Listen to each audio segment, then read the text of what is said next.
There are full scenes in this movie just like that. No audio, and then you're just moving on to the next scene. It's frustrating, and they make you feel that frustration. And I love it. In this movie, Riz Ahmed and Olivia Cooke are in a metal band together.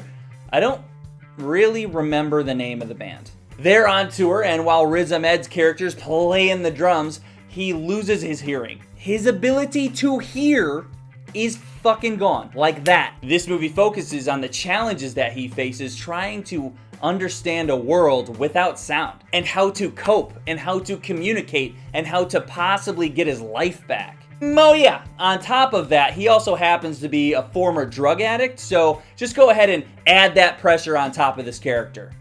Yeah, and it's such an abrupt, shitty situation to be in.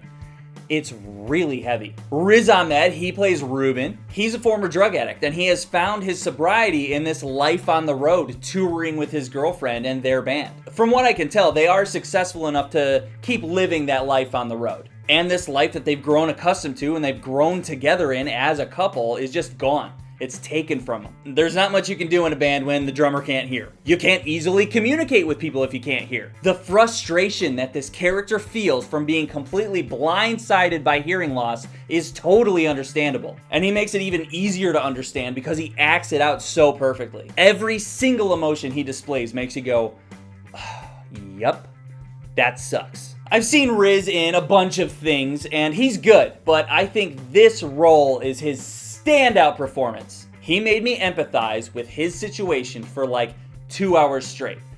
Oscar worthy. Oscar worthy. Give him an Oscar. Just give it to him. Okay? Olivia Cooke is Ruben's girlfriend Lou, and she has an Oscar-worthy performance as well. She's also a former drug addict, so she immediately understands the underlying risk of this crazy situation they're facing. I like this character a lot because she's able to make the right decisions for her boyfriend while taking her emotions and setting them aside. I need you to wait for me, okay? You're it for me, Lou. You're my part. You're it for me, okay? You gotta wait for me. I honestly believe this relationship that they had, and I very quickly realized how well they know each other and how much they trust each other. They have definitely overcome some shit in the past, so they have like this default survival mode that they can just dive into. Olivia Cooke, great job. Great job. Paul Raci is this guy Joe, and he is my favorite character in the movie. He runs this like rehab program for deaf people, and he's got this guy that comes in with this huge situation, and he's incredibly angry at that situation, and he needs guidance. Joe immediately knows what's up and tells this guy how it is. And not only does he have to teach this guy sign language, he has to make him understand that hearing is no longer an option in his life. We're looking for a solution to this. Not this.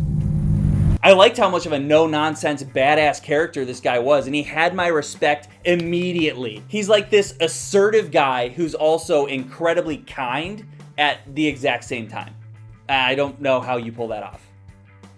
This dude was so natural at everything he did that I was compelled to look up his history, and he's the child of 2 deaf parents, so respect. I applaud you, sir. Amazing fucking job. The year 2020 has not had a lot of new movie releases, but this one is definitely one of the best that I've seen. Really quick, if I had to think of all the movies I've seen this year, all those movies, I'd say this one's probably top 2. This is a what-if scenario that's actually pretty scary, and you're with this character for his entire experience. One of the best compliments that I can pay a movie is that it makes me feel something, and this movie made me feel frustrated and sad and stressed and hopeful. It's such a heavy situation just to think about, let alone watch a movie with a character that experiences it. There are scenes from Ruben's perspective with no sound. People are talking and you have no idea what they're saying. There's entire scenes of people using sign language and you have no idea what they're saying, and you're like, fuck, this movie has got me. It's a humbling experience, and I was invested in this movie for 2 hours straight, and I loved it. My eyeballs never left the TV. I never checked my phone. This movie had my full undivided attention. Yeah, the sound editing. Holy shit. The things that they chose to mute and let you hear took some serious editing choices, and they chose wisely. As far as my issues with this movie, I don't really have any. In the beginning, I kind of hoped to see more of them as a band, but they established things so well that it really didn't bother me. I could see some people maybe not liking the ending. I did. I liked it quite a bit. I could have used more closure, but the note that the movie ends on was really satisfying. If you told me there was going to be a sequel, I'd be like, oh, totally. I'll totally watch that. There's definitely more story to tell. I don't imagine that there will be a sequel, but I kind of wish there was, and I would totally watch it. This is a great movie, and it was an experience to watch, and it's going to be one of my favorites for a long time. It's on Amazon Prime. Okay? Go check it out. See ya. Subscribe!